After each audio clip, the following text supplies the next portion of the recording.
Welcome to Ranjita's videos. মৰমৰ ছাত্ৰ ছাত্ৰী আজিৰ ভিডিঅ' হ'ব তোমালোকৰ কিতাপৰ আপোন দেশৰ কথা কিতাপৰ ইতিহাস বিষয়ৰ পাঠ্যপুথিৰ অধ্যায় 5 কমতা ৰাজ্য বা কামৰূপ কমতাৰ দুজন বিখ্যাত ৰজা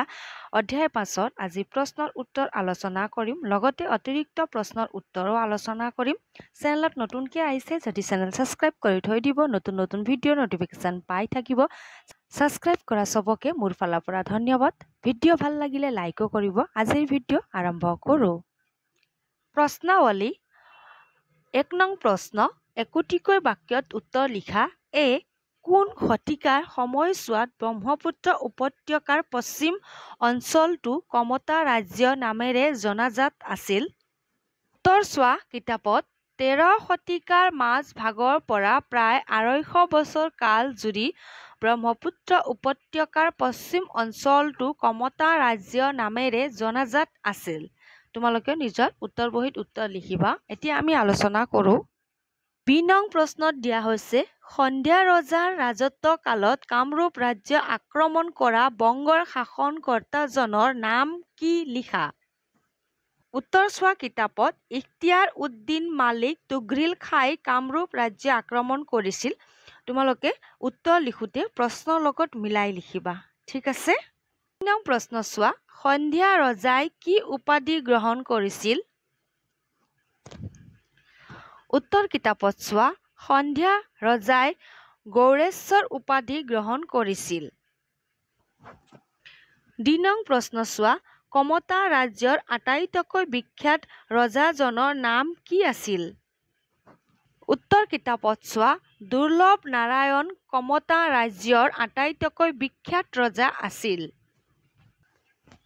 3 নং প্ৰশ্ন চোৱা চণ্ডীবৰ ভূঞাৰ বংশত জন্ম লাভ কৰা মহান ব্যক্তিজন কোন আছিল উত্তৰ কিতাপত চোৱা চণ্ডীবৰ ভূঞাৰ বংশত মহাপুৰুষ শংকৰদেৱৰ জন্ম হৈছিল উত্তৰ তোমালোকে প্ৰশ্নৰ লগত মিলাই লিখিবা 3 নং প্ৰশ্ন চোৱা দুৰ্লভ নাৰায়ণৰ ৰাজত্ব কালত দুজন বিখ্যাত সাহিত্যিকৰ নাম লিখা উত্তৰ চোৱা কিতাপত হেম সৰস্বতী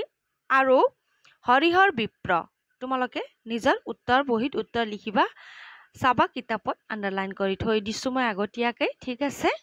3 নং প্ৰশ্ন চোৱা হেম সৰস্বতীয়ে অসমীয়া ভাষালৈ অনুবাদ কৰা দুখন পুথিৰ নাম লিখা কিতাপত চোৱা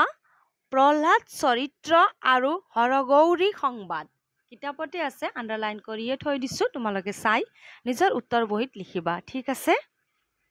4 নং প্ৰশ্ন চোৱা দুৰ্লভ নাৰায়ণৰ ৰাজত্বকালত হোৱা অসমীয়া ভাষা সাহিত্যৰ উন্নতিৰ বিষয় লিখা উত্তৰ কিতাপত চোৱা সাহিত্য চৰ্চাৰ বাবে এটা উৎসাহ উদ্দীপনাময় পৰিৱেশৰ সৃষ্টি কৰি দুৰ্লভ নাৰায়ণে সমসাময়িক কবি সাহিত্যিকসকলৰ পৰা উচ্চ সন্মান লাভ কৰিছিল কমতেশ্বৰৰ পৰা এনে ধৰণৰ পৃষ্ঠপোষকতা পোৱাৰ কথা লেখকসকলে তেওঁলোকৰ ৰচনাসমূহত উল্লেখ কৰি থৈ গৈছে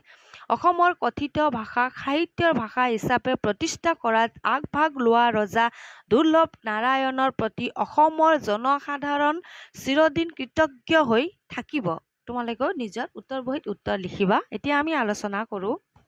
5 নং প্ৰশ্ন চোৱা সন্ধ্যা ৰজাৰ ৰাজত্ব কালত বংগৰ মুছলমানসকলে কামৰূপ ৰাজ্য আক্ৰমণ কৰা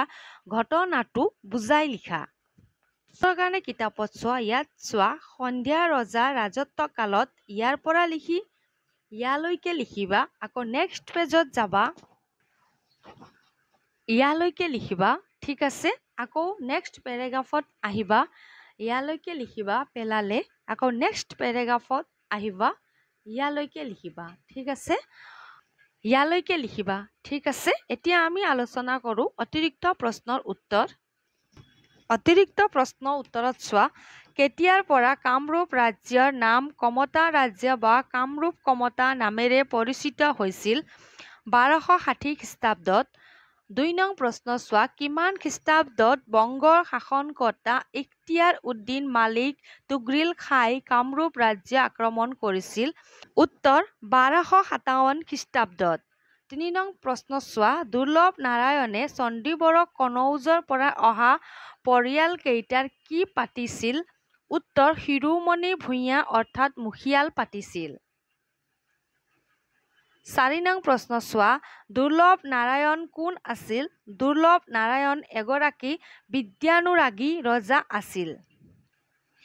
5 নং প্ৰশ্ন চোৱা কাৰ সময়ৰ পৰা অসমীয়া কথিত ভাষাই সাহিত্যৰ ভাষা হিচাপে প্ৰতিষ্ঠা লাভ কৰিছিল দুৰ্লভ নাৰায়ণৰ সময়ৰ পৰা তোমালোকে নিজৰ উত্তৰ বহীত উত্তৰ লিখি থৈ দিবা আশা ৰাখিছো মৰমৰ ছাত্ৰ ছাত্ৰী তোমালোকে ভিডিঅ' বুজি পাইছা বুলি নতুনকৈ আহিছা যদি চেনেল সাবস্ক্ৰাইব কৰি থৈ দিবা ভিডিঅ' ভাল লাগিলে লাইকো কৰিবা